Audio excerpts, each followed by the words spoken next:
Release ஆகி சில தினங்கள்லேயே கிட்டத்தட்ட 800 கோடி ரூபாயை வசூல் பண்ணியிருக்கு துரந்தர் 2. ஒரு மாபெரும் வெற்றியை நோக்கி அந்த படம் வேகமாக போயிட்டுருக்கு. கிட்டத்தட்ட 2000 கோடி அது வசூல் பண்ணும் அப்படின்னு சொல்கிறாங்க. அதற்கு மேலும் வசூல் பண்ணுவதற்கு நிறைய வாய்ப்புகள் இருக்குது. 4 மணி நேர படம். அது கொஞ்சம் கூட போர் அடிக்காமல் விறுவிறுன்னு அந்த படத்தை எடுத்திருக்கிறாங்க.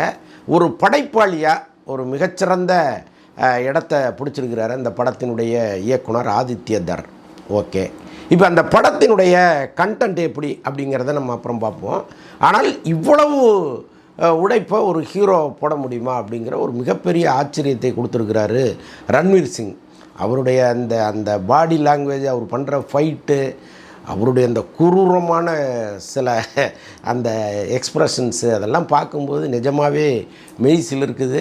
இந்தியாவில் ஒரு தலை சிறந்த நடிகர் ரன்வீர் சிங் அப்படின்னு சொல்வதற்கு கொஞ்சம் கூட நம்ம கூச்சப்படவே வேண்டாம். அப்படி ஒரு இடத்துல அவர் பர்ஃபார்ம் பண்ணியிருக்கிறாரு. ஒரு அற்புதமான ஒரு வெற்றியை நோக்கி இந்த படம் போயிட்டுருக்கு. இன்றைக்கி நடிகர் ரஜினிகாந்த் அவர்கள் ஒரு ட்வீட் ஒன்று போட்டிருக்கிறாரு. அதில் ஒவ்வொரு இந்தியனும் இந்த படத்தை பார்த்தே ஆகணும், அப்படிப்பட்ட ஒரு படம், ஜெய்ஹிந்த் அப்படின்லாம் சொல்கிறாரு.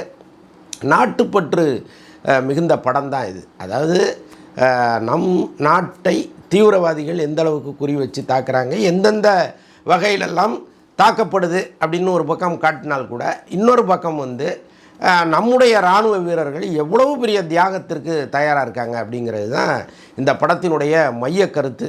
அந்த எதிராளி முகாமுக்குள்ளே போய் அவனோடு அவனாக வாழ்ந்து அவனை அழிப்பதுங்கிறது சாதாரண விஷயம் கிடையாது. எந்த நேரத்தில் நான் உண்மை முகம் வெளிப்படுங்கிறதே தெரியாமல் ஒரு வாழ்க்கை வாழறதுக்குள்ள எல்லாத்துக்கும் தயாரான வாழ்க்கை, அடுத்த வினாடி மரணம் நெருங்கும் அப்படிங்கிற ஒரு வாழ்க்கை. ஸோ அப்படி நம்முடைய சோல்ஜர்ஸ் நாட்டுக்காக எப்படியெல்லாம் கஷ்டப்படுறாங்க அப்படிங்கிறதையும் இந்த படம் சொல்லுது. இப்படிலாம் பார்க்கும்போது நாட்டுப்பற்றுக்கு ஒரு சரியான உதாரணமாக இந்த படம் இருக்கும். அதிலெல்லாம் ஒன்றும் மாற்று கருத்தே கிடையாது. ஆனால் இந்த படம் இந்த தேர்தல் நேரத்தில் வருவது சரியா அப்படிங்கிற கேள்வியை பல பேர் எழுப்பிட்டு இருக்காங்க. இந்த படத்தில் சொல்லப்படுகிற கருத்து என்ன அப்படின்னா, நரேந்திர மோடி அவர்கள் இந்த நாட்டை ஆள்வதுங்கிறது நமக்கெல்லாம் கிடைத்த மிகப்பெரிய வரம். அவரால் தான் இந்த நாடு இப்படி பாதுகாக்கப்படுது. அவருடைய ஒவ்வொரு மூவும் எப்பேற்பட்டது.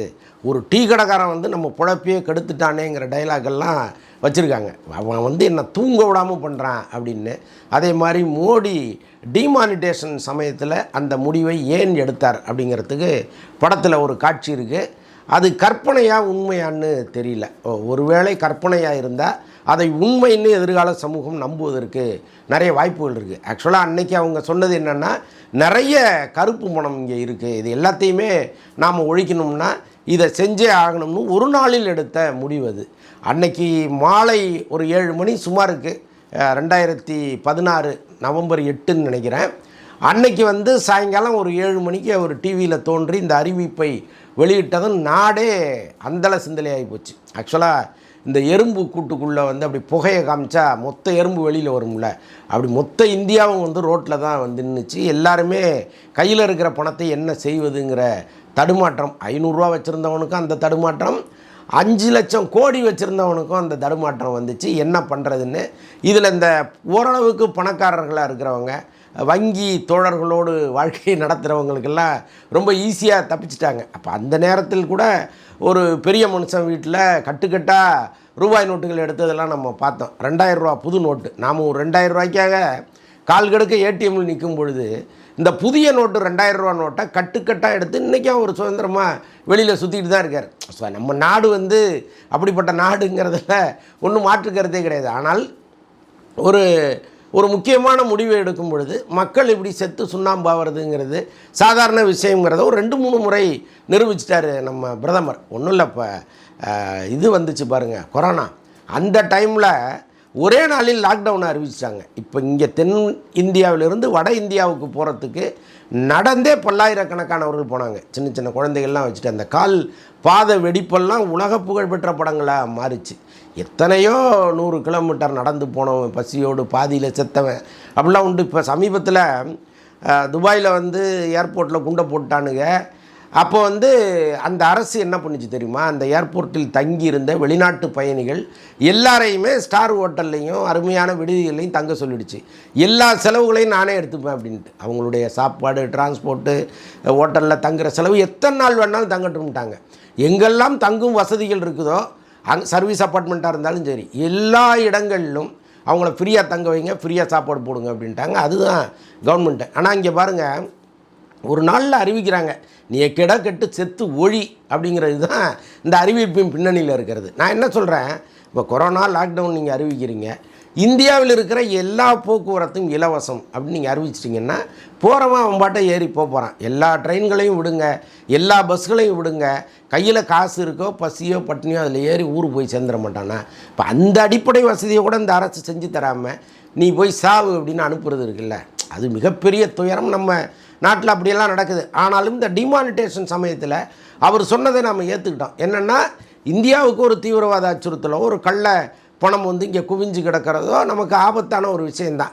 சரி ரைட், அன்றைக்கி அவ்வளவு கஷ்டங்களை அனுபவித்தோம். இந்த படத்தில் இவங்க காட்டுற அந்த காட்சி இருக்குல்ல, அதில் என்னென்னா கிட்டத்தட்ட ஒரு 60,000 கோடி பணம் வந்து கள்ளப்பணம் இந்தியாவுக்குள்ளே வர்றதுக்கு ரெடியாக பாகிஸ்தானில் இருக்குது. அப்போ அது இந்தியாவுக்குள்ளே இன்றைக்கி இரவு வந்துருங்கிற சூழ்நிலையில் வேறு வழி இல்லாமல் பிரதமர் அதை அறிவித்தார் அப்படிங்கிற மாதிரி அந்த கதை போகுது. உள்ளபடியே என்ன பண்ணியிருக்கணும், இப்போ நம்ம வீட்டில் ஒரு பொண்ணு இருக்குது, பக்கத்து ஊருக்காரன் ஒருத்தன் வந்து வம்படியாக அந்த பொண்ணை தூக்கிட்டு போகிறான் அப்படிங்கிற சூழ்நிலை வந்ததுன்னா, அந்த பெண்ணுக்கு ஒரு கெடுதல் வருது அப்படிங்கிற சூழ்நிலை வந்ததுன்னா, நாம் ஒரு 50 பேர் ஊருக்குள்ளே இருக்கிறவங்க சேர்ந்து நின்று தடுத்து அடித்து விரட்டுறது தானே சரியாக இருக்கும். அதுக்காக பொண்ணுக்கு விஷத்தை கொடுத்து கொள்ள முடியுமா? கிட்டத்தட்ட அப்படி தான் இருக்குது. இந்த டிமானிட்டேஷனுங்கிறது கிட்டத்தட்ட அப்படி தான் இருந்தது. அதை வரவிடாமல் தடுப்பதற்கு நம்முடைய இராணுவ ஃபோர்ஸை இறக்கி என்ன பண்ணணுமோ அதை தானே பண்ணியிருக்கணும். ஓகே, ஆனால் இந்த படம் வந்து அதை நியாயப்படுத்துது. இது போன்ற கேள்விகளை எல்லாம் மனதில் தோன்றவே முடியாத அளவுக்கு இந்த படம் வந்து ஒரு டைட்டான ஸ்க்ரீன் பிளேயில் கொண்டு போகிறாங்க. எந்த லாஜிக்கும் எந்த கேள்வியும் நாம் எழுப்ப முடியாத அளவுக்கு அந்த படத்தோடு நம்ம லயிச்சு போகிறோம். கிட்டத்தட்ட ரஜினியும் அப்படி லயிச்சு தான் போயிருக்காருன்னு நான் நினைக்கிறேன். என்ன பாருங்கள், இந்த படத்தை ஒவ்வொரு இந்தியனும் பார்த்து கொண்டாடணுங்கிற அளவுக்கு அவர் ட்வீட் போட்டிருக்கிறாரு. இப்போ அந்த 60,000 கோடியை நீங்கள் தடுத்து நிறுத்திருக்கக்கூடாது, நாமெல்லாம் ஏன் இப்படி செத்து சுண்ணாம்பாகணும் அப்படிங்கிற கேள்வியை ரஜினி எழுப்ப மாட்டார். ஏன்னா இந்த டிமானிட்டேஷன் வந்தப்போ அவர் வந்து புதிய இந்தியா பிறந்ததுன்னு சொன்னவர். ஏன்னா அவருக்கு பிறந்துடும். இப்போ அவரெல்லாம் வந்து ரஜினி சார் சொன்னார்னா அவர்கிட்ட இருக்கிற பணத்தை எல்லாம் மாற்றி கொடுக்கறதுக்கு நூற்றுக்கணக்கான பேங்க் மேனேஜர்ஸ் தயாராக இருந்திருக்காங்க. ஸோ அதனால் வந்து அவருக்கு அந்த வழி தெரியாது. ஏடிஎம் வாசலில் நின்னவனுக்கு தானே தெரியும். அன்றைக்கி சாம்பார் வைக்க காசு வேணும்னா அங்கே போய் ஒரு 100 ரூபா எடுக்கணுங்கிறவனுக்கு தானே அந்த வழி தெரியும். ரஜினிக்கு தெரியாது இல்லை. ஸோ அதனால் அவர் அன்றைக்கி சொன்னார். அதனுடைய கஷ்டத்தை நம்ம இன்றைக்கி வரைக்கும் அனுபவிச்சுட்ருக்கோம். டிமானிட்டேஷன் கஷ்டத்தை ஒரே நாளில் ரோட்டுக்கு வந்தவன் பல்லாயிரக்கணக்கான பேர் இந்தியாவில் உண்டு. ஸோ இப்படிப்பட்ட சூழ்நிலையில் அதை பற்றிய பெரிய விமர்சனம் எதுவுமே இல்லாமல் மீண்டும் ஒரு முறை துரந்தர் படத்திற்கு பயங்கர வாசிச்சிருக்கிறார் ரஜினி. அதில் ஒன்றும் தப்பு இல்லை. ஏன்னா அவருடைய பார்வை எப்படி, அவருடைய பழக்கம் அப்படி. அதனால் அதுக்குள்ளே நம்ம போக வேண்டாம். இப்போது ஜனநாயகன் படத்துக்கு வருவோம். பாருங்கள், ஜனநாயகன் படத்தை ரிவைசிங் கமிட்டியில் பார்த்துட்டு இந்த படத்தை வந்து தேர்தல் ஆணையம் பார்த்துட்டு சர்டிஃபிகேட் கொடுக்கட்டும். இந்த படத்தை ரிலீஸ் பண்ணுறதா வேண்டாமாங்கிறத தேர்தல் ஆணையம் தான் முடிவெடுக்கணும். ஏன்னா தேர்தல் நேரத்தில் இந்த படத்தை வெளியிடக்கூடாதுன்னு சொல்லிட்டாங்க. இப்போ துரந்தர் 2 வந்திருக்க, இந்த படம் எந்த கணக்கில் சேர்க்கறது? இந்த படத்தை பார்த்த யாராக இருந்தாலும் பிஜேபி மீது ஒரு பெரும் கருணை, அந்த பிஜேபியை நம்ம ஆதரிக்கணுங்கிற எண்ணத்தை உருவாக்குகிற ஒரு படம் இது. இப்போ இந்த படத்தை தேர்தல் நேரத்தில் ரிலீஸ் பண்ணுற இதே சென்சார் அமைப்பு ஏன் ஜனநாயகன் படத்தை வந்து ரிலீஸ் பண்ண விட மாட்டேங்குது? இந்த கேள்வியை வந்து நம்மளாம் கேட்கணும்ல. ஆனால் யாருமே கேட்குறதில்ல. நல்ல வேளையாக நேற்று ஒரு வழக்கறிஞரே இந்த கேள்வியை எழுப்பி நீதிமன்றத்துக்கு போயிருக்கிறாரு. நீதிமன்றம் அது குறித்து சரியான முடிவெடுக்குமான்னு நமக்கு தெரியல.